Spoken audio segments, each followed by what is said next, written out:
ان الحمد للہ والصلاة والسلام علی رسول اللہ اعوذ باللہ من الشیطان الرجیم بسم اللہ الرحمن الرحیم قال رسول اللہ صلی اللہ علیہ وسلم خیر الناس من ینفع الناس رواہ ترمذی۔ رسول اللہ صلی اللہ علیہ وسلم نے فرمایا کہ لوگوں میں سب سے اچھا وہ ہے جو لوگوں کو نفع اور فائدہ پہنچائے۔ اسلام کمزور، بے سہارا، لاچار ان افراد کی مدد پر بہت زور دیتا ہے۔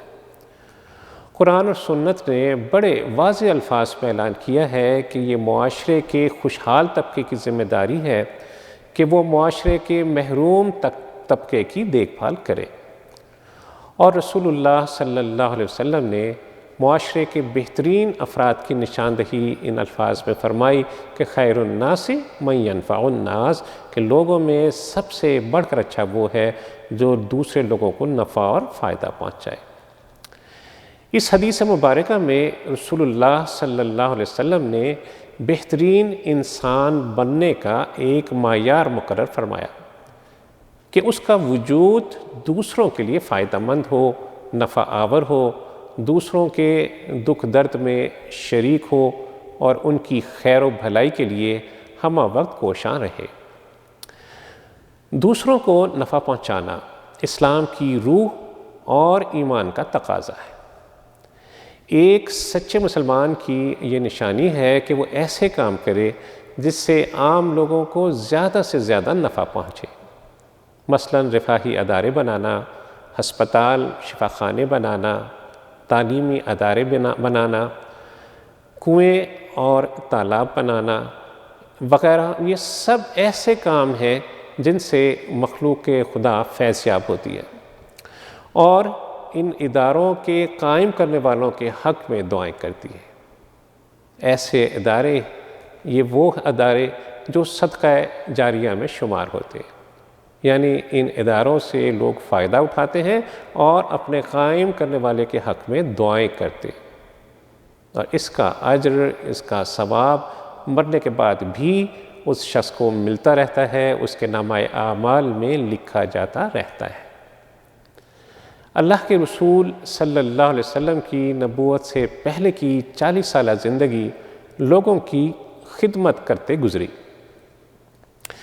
آپ صلی اللہ علیہ وسلم یتیموں کے کام آتے تھے، بیواؤں کا سہارا بنتے تھے، کمزوروں اور مسکینوں کی مدد فرماتے تھے۔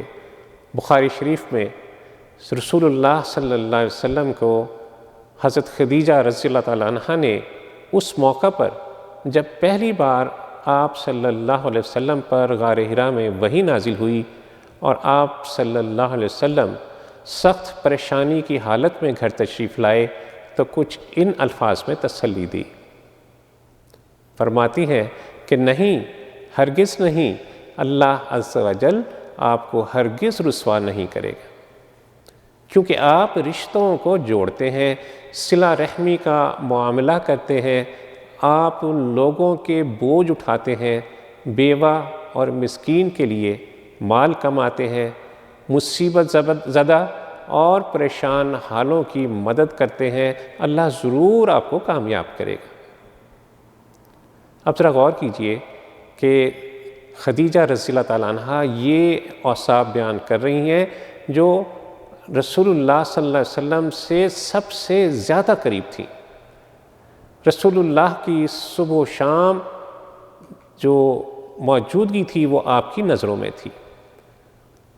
آپ رضی اللہ تعالیٰ عنہ آپ صلی اللہ علیہ وسلم کے ایک ایک عمل سے واقف ہوں گی۔